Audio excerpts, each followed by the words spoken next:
I called my patient brave, and her husband asked me not to. She was calm before surgery.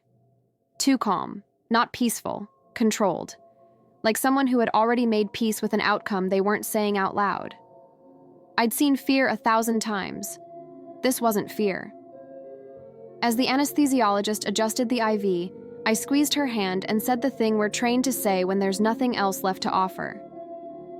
"You're being very brave." Her husband stiffened immediately. Not angry, not emotional, just alert, like I'd stepped on a wire I didn't know was there.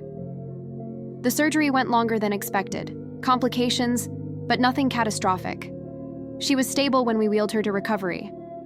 While the nurses finished charting, her husband pulled me aside into the hallway. His voice was calm, but his hands were shaking. "Please don't call her brave," he said. I assumed superstition. Patients latch onto words.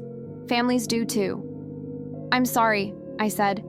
"I didn't mean our daughter was brave," he cut in.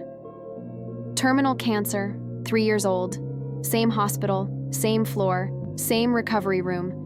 He told me the doctors use that word constantly near the end. Brave girl, such a brave fighter.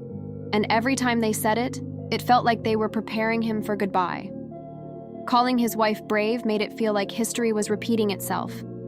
Like the word meant, this is how it ends. I apologized again. Sincerely this time.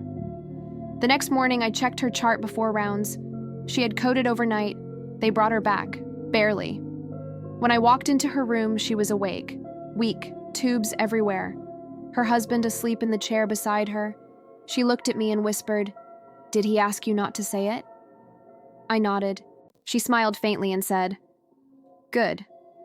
Then she added, "Because I'm not brave." I told her she didn't have to be. She squeezed my hand, harder than I expected, and said, "I stayed calm yesterday because I knew if I survived this, I'd finally get to leave." She passed 2 hours later. No panic, no alarms, just quiet. Now, when patients look at me searching for reassurance, I don't say brave. I don't say strong. I say, "I'm here."